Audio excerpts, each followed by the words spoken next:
کئی علماء ایسے ہیں کہ پنکھے کے نیچے نہیں سوتے تھے کہ پنکھا ہی نہ گر پڑے. یہ بیماری بھی ہے. کئی لوگ جو ہیں وہ سفر نہیں کرتے ہوائی جہاز کا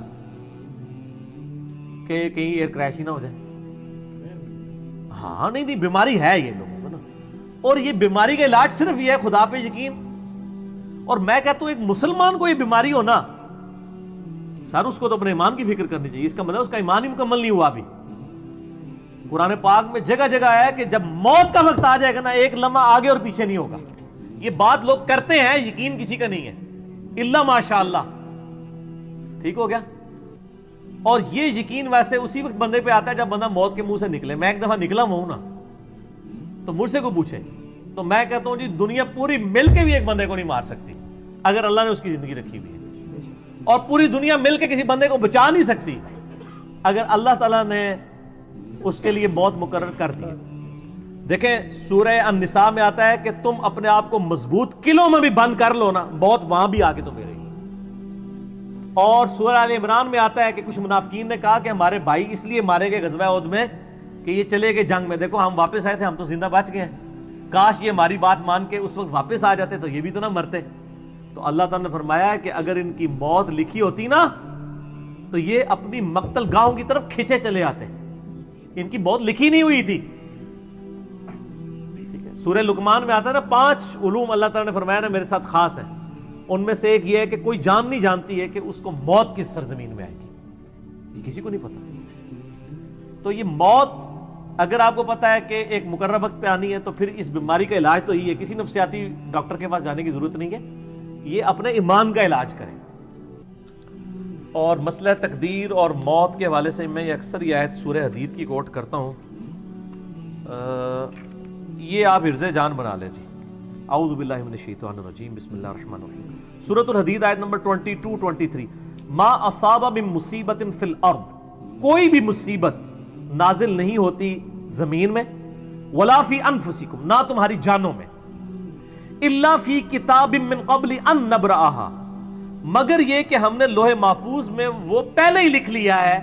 یعنی زمین پر جتنی تکلیفیں آتی ہیں یعنی کوئی سونامی آتا ہے سیلاب آتا ہے طاعون کا مرض پھیلتا ہے زلزلہ آتا ہے اللہ تعالیٰ فرماتا ہے یہ ہم نے پہلے لوح محفوظ میں لکھا ہے کہ 8 اکتوبر 2005 کو پاکستان میں زلزلہ آئے گا اور اس میں 1 لاکھ بندہ مر جائے گا. یہ ہم نے پہلے لکھا ہوا ہے سر آج کا نہیں جب سے تقدیر لکھی ہوئی ہے.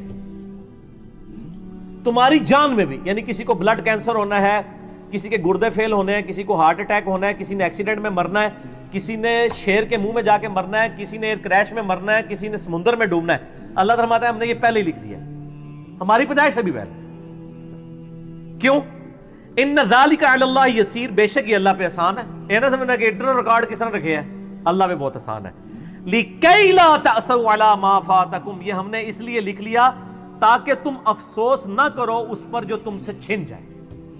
کسی کی آنکھیں چھن گئی ہیں نا وہ یہ افسوس نہ کرے یار میری آنکھیں کیوں لے لی.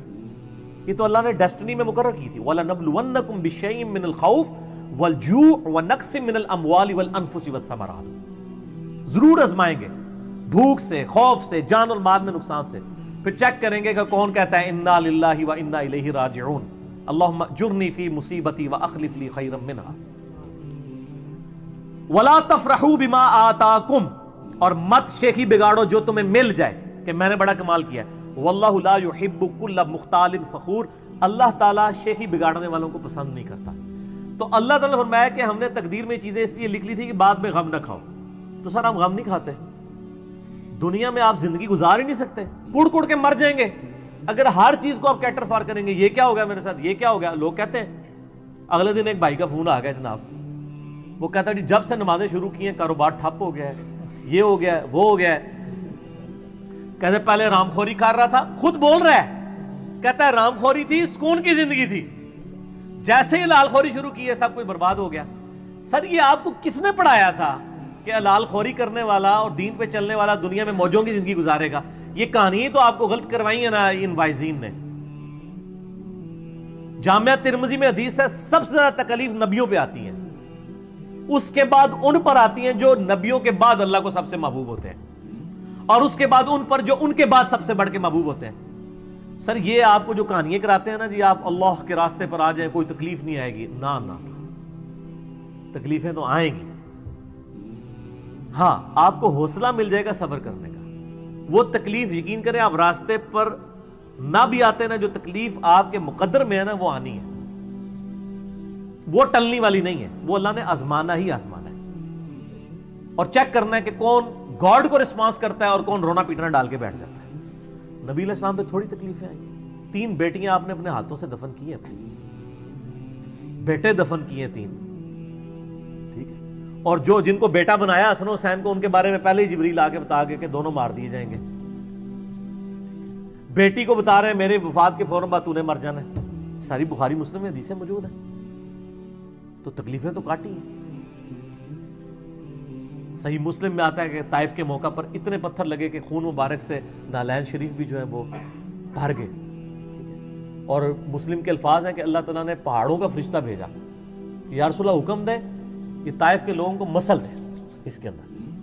آپ فرمایا کہ چلو یہ نہیں تو ان کی آنے والی نسلیں تو اسلام قبول کریں گی، اور پھر لوگوں نے دیکھا ہے طائف میں بھی اسلام پہنچا ہے، بنو ثقیف تھے نا، انہوں نے اسلام قبول کیا۔ ابو عبیدہ ثقفی صحابی ہیں، اور انہی کا بیٹا ہے مختار ثقفی جس نے قاتلین حسین سے بدلہ لیا، اسی بنو ثقیف میں۔ اگر حضور اسی وقت کہہ دیتے تو ختم ہو جاتے، تو یہ نہیں ہے، یہ اللہ کو پتا ہوتا ہے کس کو کس وقت ہدایت ملنی ہے، ٹھیک ہو۔